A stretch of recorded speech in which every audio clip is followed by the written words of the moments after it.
talking about literally resuming underground nuclear detonation tests? You'll find out very soon, but we're going to do some testing. Yeah, other countries do it. If they're going to do it, we're going to do it. The trip was fantastic. We took in over $3 trillion, really in profit, if you want to define it that way. You see, the farmers are very happy.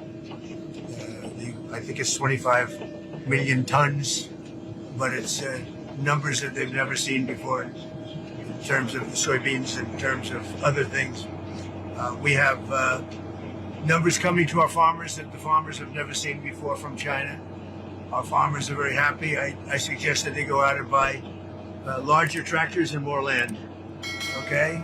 We want larger tractors and more land because nobody's ever seen anything like it. I've given China great incentives to hold down the fentanyl, get rid of it ideally. You know, a lot of people don't know it's used as an anesthesia, it's used as a lot of things.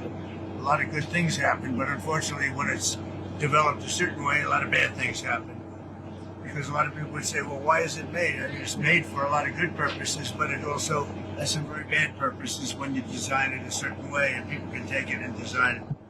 So China's working very hard on that. I really believe that. And they have an incentive. I'd love to get rid of the extra 10%. I put a 20% penalty on. I had a great conversation about it with President Xi yesterday. And I'd love to get rid of the other. As soon as we see that, we'll get rid of the other 10%.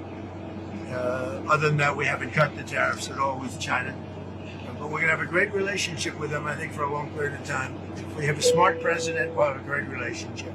If we don't have a smart president, which is also a very strong possibility, then we won't have a great relationship. But China is, the meeting with China was incredible. The meeting with Japan, incredible.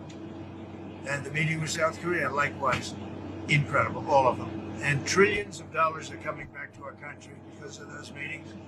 And we have others planned with other countries, but those are big ones. And the meeting with China was one that everybody wanted.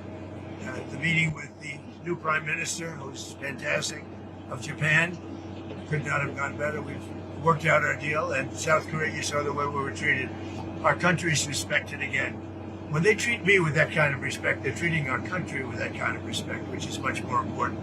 And our country is respected again. Do you have any questions? There are reports that you are considering strikes within Venezuela. Is that true? No. That you made a decision on that? No, it's not true.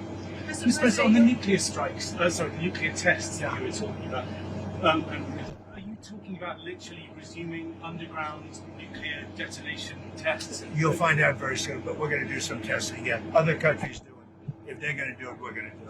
Okay, you can't clarify whether you'll resume. I'm not going to say yet. I mean, I know exactly what we're doing, where we're doing it, but other countries are doing it, and if other countries do it, we do it. Mr. President, details on the FBI thwarting that terrorist attack in Michigan that was said to happen over the weekend, Halloween weekend. The FBI. We're catching people before they ever start. Yeah. Mr. President, your response to Viktor Orban saying he will ask for an exemption from U.S. sanctions on Russian oil?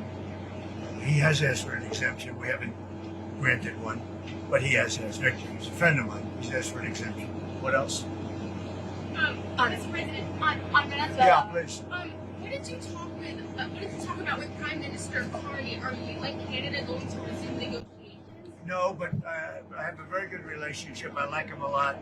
But you know what they did was wrong. He was very nice. He apologized for what they did with the commercial because it was a false commercial. You know, it was the exact opposite. Ronald Reagan loved tariffs, and they tried to make it look the other way. And he did apologize, and I appreciated it. We had a great dinner, you know, with other countries, as you know. And I think we have a very good relationship personally. I think that what they did was wrong, but he apologized. On the SNAP benefits set to expire tomorrow, folks are talking about putting out about canned goods and non-perishables for trick-or-treaters.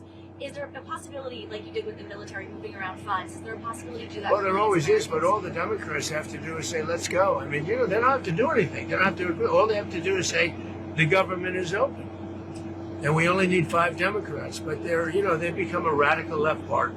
They really have, they've become a very radical left partner. And they've lost their minds. They've lost their minds. All they have to do is say, the government is open, and that's the end of it.